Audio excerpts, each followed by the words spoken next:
Right, this is Mastiff from Hull, a sick, insane metal band. So can you start us with the lineage of the band, start at the beginning and end at the end? How did you get together? It started a long time ago with our frontman and our ex-bass player.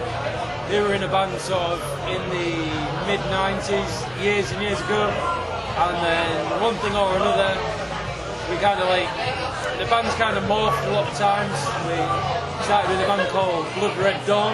That one disbanded, and then just one thing led to the other. And Mastiff's had a couple of different kind of incarnations, and now this is where we are. So it's kind of morphed through like people that like heavy music in Hull. Yeah.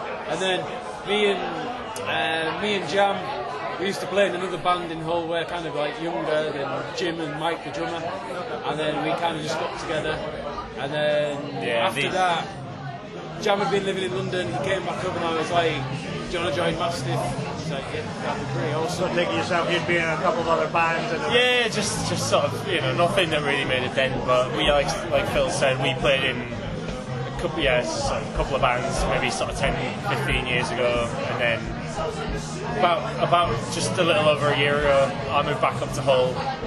Mastiff found themselves, their old guitar player sort of was looking to move on and do some other stuff with his life. They threw the invite out to me, and I was stoked to join. So with the lineup changes and all that time that you've been going, how has it been changing? Has it kept pretty rigid to the same sound, or has it been evolving as it goes? I think it's really evolved. Even just in the last year, obviously for me sort of stepping in and having quite a wealth of material to learn, just so we could sort of continue playing live and stuff. But as soon as we started writing as a unit, and we got sort of middle of the year, we got a new bass player as well, Dan, who's not with us today because he's got the shits. Explosive diarrhea. I'm sure he'll thank me for saying that.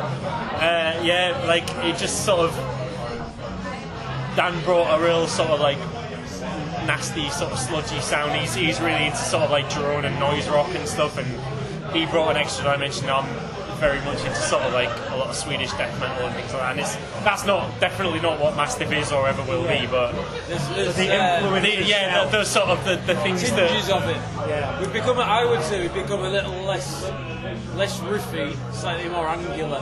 Yeah. Bit You more guys are punishing. a bit more discordant. Yeah. And we grew up with sort of metalcore, so we love Poison the Well and all those heavy the first Norma Jean album was a real big thing for us. So just like atonal, like sort of turn of the millennium, like noisecore and things like that was big for us. And then I think we've all evolved over time. I certainly just like got into just a lot of sort of like crusty hardcore bands like Cursed and Trap Them and things like that. And then I know a lot of the guys are really like more sort of sludge end things, bands like I Hate God and Crowbar. Just melding those sounds so it's sort of just a real, maybe just a slightly different take on things. I don't think I wouldn't say we're original, but I just think we mix slightly different elements. It's your take on it. Yeah. So, as the band, we've kind of covered that. So, what about the production side of things? Because I know you guys started off kind of doing it yourself and adding bits and bobs and collaborating with just a few people. And now, where are we at here? Like, how is that working? So, recording? So our EP Bulk that came out in August on APF Records. We recorded the whole thing. I mean, we tracked it in a day. And then we added minimal overdubs. Can we go back a little bit further? Was it practice spaces or was it literally written on the road? No, we wrote it in a practice room. There's never really any master plan. Yeah, okay. We things just sort of fall together. And that's how we go with it.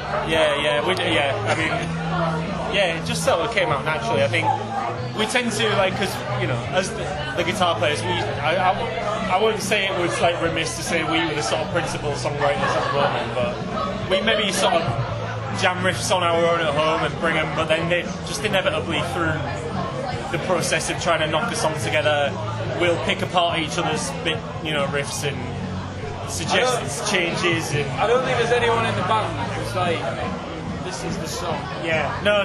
They just sort of. It's a cooperative. Yeah. Someone might come in with just sort of like a raw idea, and then the 5 of us will just knock it into shape as a song. And it's pretty amicable. But yeah, like in terms of like the actual recording, like I said, we knocked it together in a studio in Hull in a day. Fruit Trade Music, really, really good. Shout out to Mikey. Yeah, Mikey Scott did a fucking cracking job. That's but more even than the songs. I think most of the compliments we've got on Bork have been like the sound of it, like how just aggro it actually. Yeah, just raw and loud, and he captured as well. He did a cracking job. Yeah, we tracked it in a day, overdubs in a couple of hours. He mixed it and mastered it. It was 6 tracks in. Yeah, less than 48 hours. So no fucking about this. Nah. And we even had time for a really good breakfast in between. So We did. Really nice. So I ask all the bands with their artwork, t-shirts, or just album artwork, is it you guys that do it, or do you collaborate? If so, who with? our old guitarist, Mike Wright, or Ernie as we call him, give him a bit of a shout out because he was a graphic designer. So he was quite clued up. He came up with like logos and things like that. But since then, down now a new bass player is pretty good on PCs and stuff. And yeah, he's been putting a lot of shit together. The bulk artwork was a couple of photographs that Jim, our singer, took himself. It's pretty DIY. Yeah, we're not paying many people to do. Yeah, we're not really outsourcing at the moment. It comes internally generally. Just but it's also your vision and how you want it to come across as well. I mean, I think having been like an outsider initially, I mean, obviously I was friends with these guys for a long time, but coming into the band as already, I guess, like a fully formed entity, Mastiff's got a very distinct and sort of, singular aesthetic about it. It's very sort of dark and dingy, sort of. The word misery gets thrown around a lot. I wouldn't say I don't think we're miserable people. Though. No, we're not at all. The music sounds it though. But I think we're not because every sort of like dark impulse that any of us might have just goes straight into the band, and it allows us to be sort of footloose and fancy free as people. Yeah, just knowledge. So I've also seen you've been touring like hell. Like I've seen you up here a couple of times, different versions of and things like that. And every time it's been amazing. Is there any bands that you would like to give a shout out to? Big, small, indifferent?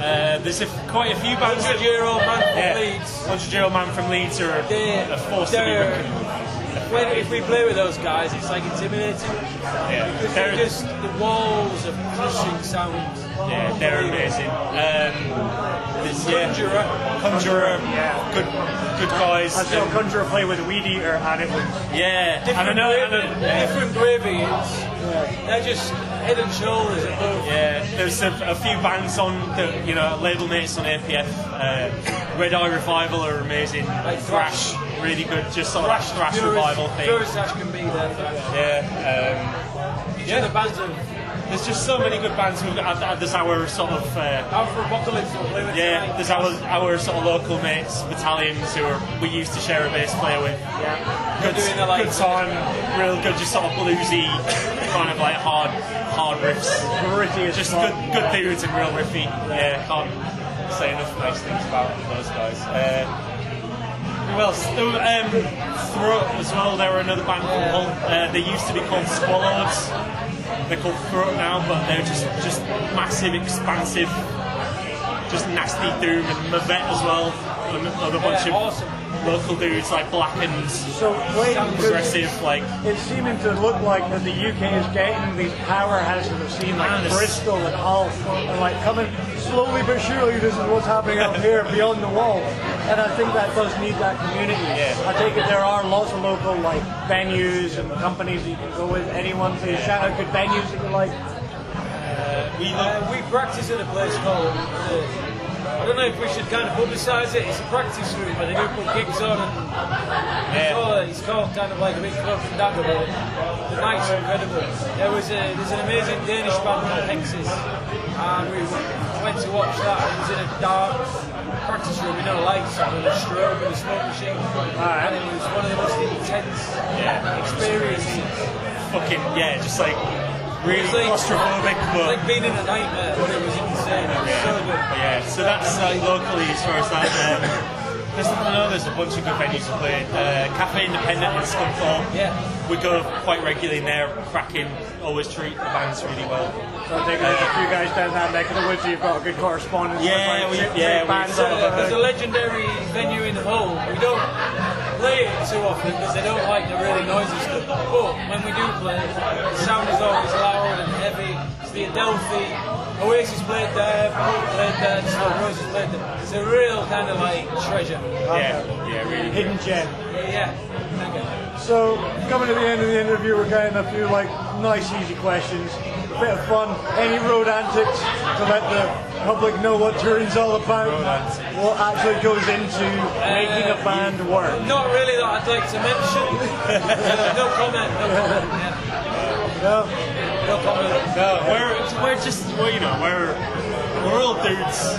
You know, we've been around a bit. None of us are young bucks anymore, but we just do what every band does on tour. We like to eat shit food and we like to get a bit wankered after we played. And we're not fucking Motley Crue, you know what I mean? But we've all probably fallen over and done something stupid at some point. Just being a band. So That's pretty much what you sign up Yeah. for. Right then, lads, thanks very much. It's been a pleasure and an honour. absolutely, yeah. I'll get the video up in the next few while, but thank you very much for doing the video. Yeah, no, you're welcome. It's been a pleasure.